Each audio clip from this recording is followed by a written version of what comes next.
Hello everyone, I am Joshua Sodaghar, here with my co-host David Klein. We are the American Skeptics. It is Wednesday, August 31st, and we'll be talking about Hurricane Harvey, which has been a major hurricane, record-breaking hurricane. The latest numbers coming in with Hurricane Harvey, we have 22 dead. Tropical storm devastated the Texas Gulf Coast, spread to neighboring Louisiana on Wednesday, while the U.S. energy hub of Houston remained paralyzed by a record rainfall that also drove tens of thousands of people from their home. We here at American Skeptics just want to say first and foremost that our hearts and prayers go out to everybody in Texas and all the victims of Hurricane Harvey. We understand these are difficult times, but America's been through worse, and these communities have been through worse, and I know for sure we'll get through it. My hearts and my prayers go out to all the families, all of the first responders that are out there, like all the volunteers that are out there that are saving hundreds of people. I think it's amazing. It's really, really great to see, the first responders and people putting their lives on the line to save other people, and that's what America's about. That's what America does best. We always come together after any tragedy, and I just want to read Trump's response on Harvey. He just agreed exactly what you're saying. The true character of the American people. Yeah. On Wednesday, he said, the true character of the American people amid the disaster of Hurricane Harvey. And he said, we are all here with you every single step of the way. In a difficult time such as these, we see the true character of the American people, their strength, their love, and their resolve. Yeah. Last I heard, the rain totals, I think, were 48 to 52 inches, record-breaking. Yeah, that's what they're saying. Like, I mean, they're saying that this is history. They've never seen this type of stuff before. Aware of, how much rain that could be. So you're telling me these guys could predict rainfall? I think that it's a true fact that inch and a half of rain in Houston, it floods pretty much all of downtown Houston. Yeah, and that's happened so I think numerous times. Right. So I think that it's important to recognize that this is a true fact, that the Republican governor asked this mayor to evacuate Houston, and that is a fact. And what the mayor didn't? And he basically did not. Now, his reasons, whether or not that they are... Was this a Republican mayor or a Democratic mayor? This is a Democratic mayor. Okay?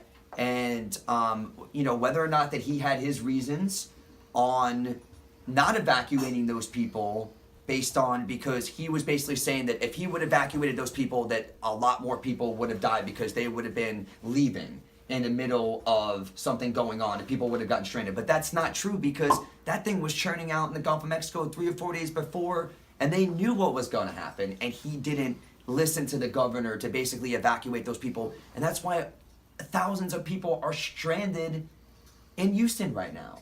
And they politicized it where, I'm not a Democrat or Republican, okay? You're a registered Democrat. I'm a registered independent. Don't lie to our okay?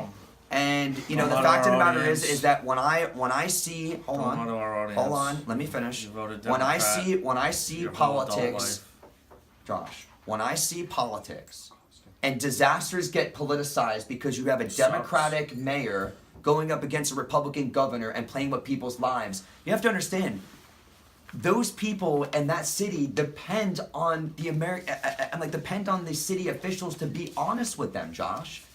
And if these are the people making the decisions based on people's lives that are at risk, and they make a bad decision based on politics and emotion and not based on logic, that's a really bad situation for for not only the American people and all their mayors and city and governors, but that's also a concern for other disasters that might happen in our country, and that should be examined. It really should. I don't think we should ever be playing politics with people's lives. Just to let the audience know that Mr. Josh over here, he's Mr. Conspiracy Theory guy, so... It's not a conspiracy theory. We have patents. We have a UN treaty. So you're saying that There's very well. I'm not saying this was, this- but I'm saying it very well may have been a weather weapon. So there's no fact. This is not a fact. I mean, I think science is fact. Okay. So think science is fact, then you think that global warming pertaining to Harvey. We don't There's know no proof yet. of that. We don't know right. yet. Dubai can create rain. Bill Gates announces funding for seawater spraying cloud machines. Okay. The Microsoft founder recently announced plans to invest $300,000 into research at the University of Calgary for unique solutions in response to climate change. Part of that research includes lab tests on machines that suck up seawater, spray it in the air, seeding white clouds that reflect the sun rays back to. So what would be their purpose? I don't really understand that concept. Like, what's their purpose of trying to do this if this is Purpose true? is because you create order out of chaos. When you have a disaster, you can initiate emergency responses, Right. martial law, Okay. testing, FEMA. You can activate FEMA. This could also be the reason why there's the UN Treaty in 1976, because it barred countries from using weather weapons, because Tesla was known for being able to create earthquakes and rain. Russia had tests going back to the 50s of creating rain that actually caused flooding. So that's why there's a treaty saying you can't go send a hurricane Right. at Let your me ask enemy. you this, and to lead off of what you're saying, do you believe in global warming? Do you believe that water, in the Gulf of Mexico was so hot at this point of the year I believe in that intensified that storm to basically do that quickly and that fast? The sun is also very hot. The sun goes in cycles. Yes, there's global warming, there's Okay. climate change, but it's Okay. not because of man. It's because of the sun and the cycles and the axis Okay. and the activity of the sun. Going back to third grade, Okay. I think we all learned that. Nobody needs to be paying carbon taxes to Al Gore and his companies, because they're not gonna save. But don't you think that the future is renewable energy, electric cars, Sure, that's solar not saying panels? no. I think yeah, sure. That's. I think they've already there's a had lot that. of politicians. I think there's But a lot you're of politicians talking who about- stop that, who so stop the renewable you're energy, talking who about- stop the fucking. You're talking about future. solar panels, but I'm talking about a 1976 UN treaty on weather weapons. So it's either they're suppressing technology, or something's going on where they're not telling us. Also, for our audience, there's another patent they could look up: U.S. Patent 201-000-74390A1. It was published in 2010, March 25th, but it was the filing date was in 2006. And this patent is the method for weather modification and vapor generator for weather modification. A vapor generator for weather modification method. It pretty much says using a nuclear fusion reactor to create this vapor. I mean, you could go read this all So I yourself. guess what I would ask you is any of this a proven fact or is this speculation? You have a 1976 UN treaty. That's the point I'm right saying there. if this is something that could have been prevented, why wasn't it? If this was something that could be targeted by our enemies, or we could target our enemies with, why aren't we talking about it? And that's why I wanted to talk about it. But this is something you call conspiracy theory, but I just laid out 3 facts: 2 patents, and the UN General Assembly, December 10th, 1976, barring the use of weather weapons. So that's something for people to, you think of it yourself. You think of it what you will. I'm not going to say it is or it isn't. Right. I'm just going to put that information out there because I think that's important. I also think that's important is North Korea launched another missile towards Japan. And it didn't hit, it pretty much broke up over air. And we also have the USS John Paul Jones, which is a naval carrier, which is based in Hawaii. It did a test. It successfully intercepted a ballistic missile during a drill only days after North Korea fired the missile over Japan. So this I think was today. Did he? Did he like threaten the United States again that he was No, going he chilled to out do for- something with with Guam? Guam. I mean, because I just Another heard, like, weird not thing even a few too days is ago. Guam was just hit with an earthquake again. which is pretty crazy. Right after the announcement, they were hit. He fired the missile over by Japan, and then Guam simultaneously, within hours, was hit by an earthquake. I think there's one thing that I can definitely add to this, and I don't think, I think the news media outlets out there, I'll name them. It's CNN, Fox News, and MSNBC, and all the major news networks. I think it's important to recognize that there needs to be credit where credit is due when it comes to the president. I understand that the news networks, they like to criticize the president, no matter what it is. Just like, I mean, I don't like to quote people, but, I heard Hannity on the radio today. I'm not a fan of Hannity, but I heard him on the radio today, and he said, Donald Trump can cure cancer, and it still wouldn't matter, and nobody would like him. But I think for the record, what he said about North Korea, where if they try or launch missiles towards Guam, that we will make sure to blow those out of the sky. Now, I was proud of him, Josh, with what he said about it, because it was very strong, it was very American, it was very like, we're not going to take your threat, we're going to stand up because that's what we do. So in one side, I was proud of the president. But then on the other side, playing devil's advocate for a second, on the other side, I'm like, wow, that's some really, really, really dangerous words, and you really have to mean it and make sure that the person on the other side is not going to bluff. Yeah. Yeah. I mean, here's what we it's have. also hard too. Here's what we have here. Right. So even Putin might think Trump is serious. We have Putin orders the evacuation of 1,500 people from North Korean border city. That's serious. Russia has relocated 1,500 people from a city that sits along the border with North Korea after Kim Jong-Un launched its missile over Japan that landed in the northern Pacific Ocean early Tuesday. Russian President Vladimir Putin ordered the citizens there to pretty much leave, come back home. Yeah. The surprise move comes after President Trump warned all options on the table, which he said. So if we have that, it is very dangerous, because it's very this dangerous would be something that triggers World War III. But there's also, I mean, what are you supposed to do with this guy? I mean, China's not helping really. What are you supposed to do about this guy? I mean, like one of Donald Trump's key advisors, and this is the truth too. Anybody who, can look this up. But one of the things that he said was that everyone knows that there's not a military option for North Korea. Like, everyone knows that. Like, if they fire a weapon at us, we will blow the missiles out of the sky no matter what. Okay, because we will protect the American people. But for us to retaliate against them with a military action, South Korea, I mean, they're so close to one another. They would kill thousands of people. Like, so it's just like, it's really hard with that rhetoric. On one side, I'm proud to be an American and that he should stand up and say things, but then it's so dangerous and so just, you don't know what this guy's going to do. But here's the thing, and I don't think North Korea is Iraq, and North Korea is not Afghanistan, where we just kind of rolled over. I mean, North Korea has their one ally, which is a powerful ally in China. We don't know what the response is going to be, but it's true.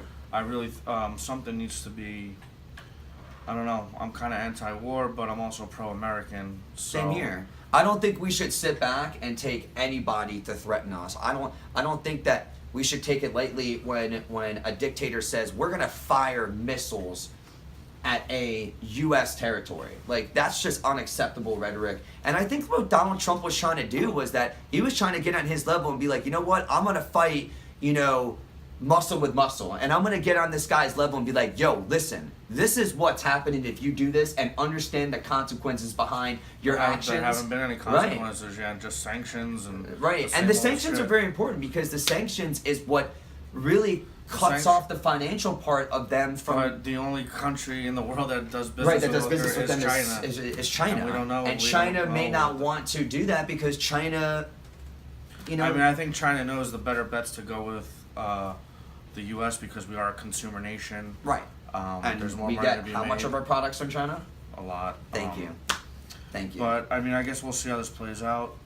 I don't know the military capability of North Korea, but I do know they are not Afghanistan, they are not Iraq, and there could be some sort of technology. It's scary that they have that is making us not Or it could be where, China's their big brother. Maybe we don't want to get beat up by the big brother, or maybe it's something so complicated, it's 3D chess, with so many different things at play, we don't really know how it's going to play out. I think also, one of the things that Donald Trump just announced, about a week or two ago, was he's putting more troops in Afghanistan. Here we go again. We've been at war, Josh, correct me if I'm wrong, we've been at war 16 years. We started out, and this is the longest war in American history, for our viewers to know, and, we started out in Iraq, and we fought like hell there. We cleaned up the country.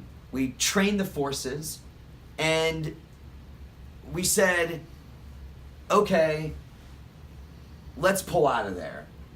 And that was a bad mistake. That was a bad mistake on Obama's part. That was, I'm criticizing the Obama administration. That was a bad mistake on the defense secretary. Bad mistake on Secretary Clinton at that time. I don't think these people make mistakes because they're stupid. I think they make mistakes because they know what the outcome is. If we create a vacuum, we will. Right, and that's exactly what it did. And I tell you what, they funded ISIS. Right, they created ISIS. Right, I tell you what, Leon Panetta, which was the defense secretary of the Obama administration at that time, and I'm quoting him now. Was he CIA director or defense? He was defense secretary. Okay. He used to be a CIA, and I'm quoting him now, and he says that basically that. We should have fought like hell by trying to get the Iraqi government to sign the forces agreement to basically give our troops immunity if they kill somebody in their soil. We needed them to sign that to keep our troops there. And Leon Panetta said the Obama administration didn't fight hard enough. Obama didn't fight hard enough. Secretary of State Hillary Clinton didn't fight hard enough. And all in all, he basically said, you know what? They couldn't come to an agreement, and he just said, you know what? I'm pulling out because it was a political thing, and he was getting reelected, and it was good for him. Well, what do we have now? I think 4,000, almost 5,000 troops that Trump pledged. I don't agree with the move. I don't either. I don't agree with any military strategies or more targets on American soldiers, but. I don't think we should pull out like how we did with Iraq because we created a vacuum, but I don't think we should have more troops go into there because that's not really going to solve the problem. The problem is how are we going to come up with a plan to exit Afghanistan in a way where it's not going to create a vacuum? And the only way that we know how to do that as Americans is to keep a certain amount of forces there, okay, for a long period of time, even build a base there, have a permanent base there, and be able to be able to back the Afghans up, because I feel like that we went into Iraq, Josh, and we trained all them, and when we left, even though it was wrong for us to leave and they didn't make the deal with us, and it was a bad move on the Obama administration, it was a blunder on their part, for the record, but look at all that. I mean, it's just craziness. I think the only solution is to get the people within that region, Pakistan, India, and everyone involved, right? But they might need to. We got to make deals where, hey, come, like what China does. China doesn't go into a nation and bomb it. They go into a nation and build it up. Right. And we tried that. We should have done that with. I mean, who got Halliburton got all the contracts from the Iraq War. Why did we train those people and then? Iraq would have been great. They couldn't stand up to them. We trained them, gave them the weapons, gave them all the tanks, gave them everything they need, and then as soon as ISIS came in, they threw down all their weapons and couldn't defend themselves. And we had to go right back in there where we started from, and thousands of American people's lives. Because we gave them, that was the whole plan. Was to form ISIS. It's insane to me. It's crazy. And I mean, like for our viewers that look it up. The U.S. funded the Syrian rebels. The Syrian rebels became ISIS. It was all a joke. It was all a plan. These people. I think it went sour, and that's what it. That's giving them too much. That's credit. what sources say. Giving them too less credit. No. I've heard two sides of the story, and this is where we're going to talk about here. Is yes, you are somewhat right. So we didn't form Al Qaeda in the 70s. That part's true. But we can't form ISIS in 2010. I think that point was that it was unintentional. We armed them. We really thought we were helping the good old rebels. Decision. It was a bad decision. Obama called them freedom fighters. I know, but it was a bad decision. They were trying to figure out solutions. It was a bad decision. They made that it wasn't decision intentional. consciously. Come on, Josh. It wasn't They intentional. made that decision consciously. Come on. They knew pulling out of Iraq was a vacuum. That was the first step. No. Funding the Syrian rebels. Pulling out of Iraq was, just like what I said before, was about the forces agreement. It was all about that. It was all about, and not only that, but they didn't want us there anymore. The Iraqi government did not want us there anymore. That's why they didn't want to agree with it. And then that's why they went sour. And then when the threat came in of ISIS, look at what happened. They threw down the weapons. Everything we trained them, we fought for, we died for. The men and women that wear that uniform, like. So it was a joke. You expect these people to fight their own people. Right, and they didn't, Josh, and they didn't. And it's like, that's why I don't agree with pulling out of Afghanistan like that. But also, I don't agree with sending more troops in like how Donald Trump did. So what do we do? No, we're not blaming Obama because Obama's not a president. He's not the even though he's president the founder of ISIS, him and Hillary, we can't blame That's him not anymore. true. I'm not going to let you say that. They That's funded the not Syrian true. rebels. That's Syrian not rebels true. became You're ISIS. making it seem like that it was an intentional thing. They said they were freedom That's fighters. no. They said ISIS was freedom fighters. The Syrian fighters, what was the whole point of putting them together? They were the rebels. They were the freedom Right, fighters. and what were they supposed to do? Go after Assad. They were supposed to go after Assad, right? And what did they so do? it They turned went and on took them, over right? Iraq. It wasn't, but it wasn't intentional. You understand that? It was They were trying to intentional. figure out every resource that they could on the ground at that time It was to figure out. intentional. Come on, Josh. Come on. We funded and created ISIS. Come on. I mean, like, tell the audience the truth. We Come on. funded and created ISIS. That's insane. That's insane to say about a former president of the United States. Yes, he should be tried for treason. Him and Hillary. That's His whole administration. No, that's not acceptable. For funding people who ended up using our own weapons against us. No. That's No. I don't know. That was a decision that they made. That was a bad decision that they made in real time on the ground as things were happening, as things were going on and unfolding and popping off at that time. It was just random. Let's make a No, decision. it's that you have to make, when you're president of the United States and when you're Secretary of State, you have to make those decisions based on what you think is right. They messed up. People messed up. George W. Bush messed up. How many people died? Bill Clinton messed up. Ronald Reagan messed up. How many people died because of ISIS that we funded? And I don't know. How many people weapons? died during every president that we've had? Why are you living in the past? I don't understand what you're referring to. ISIS is a real threat. You're basically saying that the former president of the United States and former Secretary of State formed ISIS. That is a huge accusation to make without having any facts behind it. When the Syrian rebels all turned into ISIS, but you're basically what does that saying mean? that it was purposely done. Yes. That intentionally with malice. If somebody gives it was me a a mistake loan, that happened. if it somebody was a bad gives me a loan policy mistake. for $1 million and I use that $1 million was a bad to mistake. create a business, that person who gave me the $1 million is responsible for that. It was a bad mistake. In some part. It was a critical mistake on the Obama administration. So you think they were just? policy. So then they're just stupid. They were incompetent. Stupid people. They were looking at. Do you believe these people were intelligent? Yeah, I so think then why they're would they make a intelligent. plan like that unless it wasn't on purpose? Because Assad was a real threat, and they had no Assad choice. was a real threat. Yeah. How? Wow. All those people that he killed. Do you not know what Assad did? No, tell me about it. I have to tell you about it. Yeah, I think please. you know about it. If you're gonna make an accusation by saying, please tell me how bad. I mean, Assad's not an angel, but he's better than ISIS taking over the but country. you're making He's an better accusation than the Syrian rebels. but he was fighting ISIS. Him and Russia were fighting ISIS the last 6 years. What is your proof that the former president of the United States? He called the Syrian rebels freedom fighters. We gave all the freedom fighters all the weapons, all the missiles, all the tanks. They became ISIS. I don't know what else you need to know. Don't get triggered now. No, I'm just saying. Try to have a normal conversation. I think that your facts are just not there. I Okay. think I don't. Obama didn't call the Syrian rebels freedom fighters. That is true, but he didn't know or didn't think that those people weren't going to do. No, but you're making it sound like that it was a balanced thing. They're just part of the same Sunni Muslim sect. They're just part of You the don't same. have CIA ops. You don't have CIA operatives in that area. You work with whatever you can work with, man. Let's fund the same religion that ISIS is, Sunni. Josh. Let's fund a bunch of Sunnis. Josh, when you're sitting in that seat as president of the and you United don't States, think they're gonna find a way to like get along? Josh, when you're sitting in that seat as president of the United States and you're Secretary of State and you're doing things in real time as it's happening, and you have the capability. Hold on. You have the capability of the CIA. Hold on. You have the capability of the CIA, right? And all their offshore stuff that they do, right? And you're saying that if they didn't have another option, right? Yeah, not fund the Syrian rebels was right. the other If they option. had another option, they would have done it. Trust me, they would have done it. The other option was not create ISIS by giving them all the weapons. Well, that's not where all of ISIS came from, and that's the fact that I'm trying to like really prove to you. Dude, Raqqa, Syria. That's where your facts get a little. Oh, okay, so then help me out.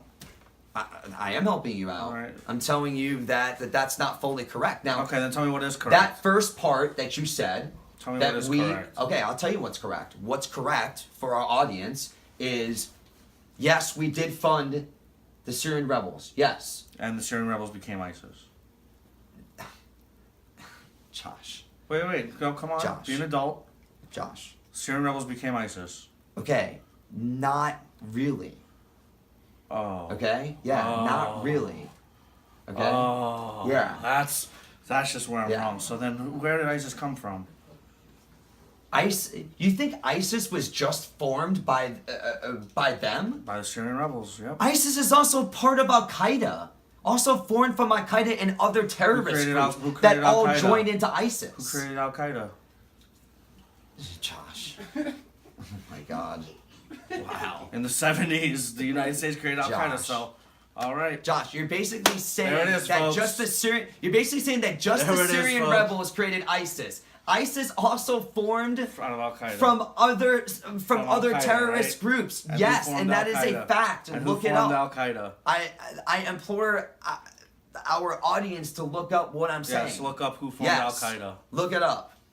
Look up who formed ISIS, because I can tell you that it's not all of the Syrian rebels that were all from ISIS. It was some other U.S. Intelligence group named Al-Qaeda. Since we're running out of time, folks, let's go ahead and get to our next topic. Trump's saying he doesn't want to be disappointed in Congress, and he's trying to pass real tax reform. Let's see if it happens. I mean, I don't have faith in Congress whatsoever, but I would like to see tax reform, being a small business owner myself. And I know all my friends would like to see that as well. I don't think that Donald Trump really helps himself with political capital by starting fights with Mitch McConnell, which is the Republican majority leader of the Senate, and Paul Ryan, which is the Speaker of the House. I don't think that when he's trying to put his agenda through to move the country, forward in the direction that he wants to. Pat him on the head. No, he needs to be able to work with them. He needs to be able to work with them, but by criticizing them and saying all those things to them is not going to make them. Mitch McConnell, Nancy Pelosi, John McCain, but they're not going to go. But they're not going to go. But they're not going to go. So you're going to have to learn to work with these people if you want to get stuff passed. And work with these people. Here's what the sad part about. Here's what the sad part about Paul Donald Trump Ryan was a never Trump guy. Okay. Mitch McConnell was a never Trumper. Listen, for the record, for the audience, I did not vote for Donald Trump. Okay, but I am not. I'm not going to disagree with everything about Donald Trump. You voted for Hillary Clinton, folks. I'm not going to disagree with everything that Donald Trump says because it's Donald Trump, but I'm going to give him credit where credit's due. I respect that. And I think it's important to really say that if he wants to get his agenda passed, he needs to learn to work with people that he disagrees with. And Play it nice. No. The biggest thing about his campaign was, I'm going to go to Washington, I'm going to drain the swamp, I'm going to do the right thing, I'm going to work with people, I'm a business guy, and this is what I'm going to do. And it's like, you've been in office for 7 months, million jobs, and all you've done is not pass one piece of legislation, and then you have the House, you have the Senate, you're the President of the United States, and you're Republican, and you can't even get anything passed of your own agenda through your own government right now. Congress. And it's amazing to me because all he does, even today, all he does is complain about the Democrats when his own party doesn't Yes, want to I vote only- for anything that he wants to do right now, including tax reform. I mean, Including tax the reform. president doesn't create the bill. You know If that, he right? wants to pass tax reform, You know the Josh, president doesn't then make he's the got bills. a lot of work to do with The Congress. executive branch signs the bills, Dave. He's got a lot of work to do The with executive branch Congress. doesn't Yeah, but write he's the the bills. guy. He's the guy that goes in there and negotiates with people, just like No. Bill Clinton did, where he rolled up his sleeves and actually like work with people and call people up and try to sway people's votes and try to get them on the phone. Because we had a decent. No, that's because we had a president that knew how to do his job. And not someone who doesn't know how to do his job. You know, he talks about, I'm a business guy, I'm going to get stuff done. Let alone you've been in office for 7 months and haven't passed one piece of major legislation. Not one piece. Yes, you've created 1 million jobs. I absolutely agree with that. And I'm going to give him credit where credit's due. However, in those millions of jobs and moving forward with the jobs that are going to be created, understand that these companies that are building in these states, we are giving them massive federal, state, and city tax cuts like you have never seen before. Yeah, that's called rolling up your sleeves and negotiating. No, get 'em back not to the this tax country. cuts that I've He seen. even Dude. told That is Foxconn. That's is building craziness. a company. Foxconn just Pretty got much like said, keep all your damn money. Just please build something here. No, that's Please build anything here. Listen. Please come back. I'll We give you just anything gave you them- want. You dude. can keep all your offshore money. Just please build something in America. They are That's pretty a much what foreign he's doing. company. They're not an American company. Yes, they will be creating American jobs, and that's the only reason why I agree with this stuff. They are creating American jobs, and I'm all about American jobs, Josh. But what I am not for is when Republicans say we're in debt and that we can't spend any money and that, you know, where are we getting the thought you were money an from? independent. No, hold on. And that, you know, where, you know, Dave, you keep saying, hold on. where are we getting the money You haven't from? shut up for 10 fucking Right? minutes. And like, where are we getting the money from? You keep saying hold on, but you don't shut up. Folks, we're out of time. I hope you enjoyed this episode of American Skeptics. Once again, I am Joshua Sodaghar with my co-host, David Klein. Thank you again. We'll see you next week. Fuck yourself, John.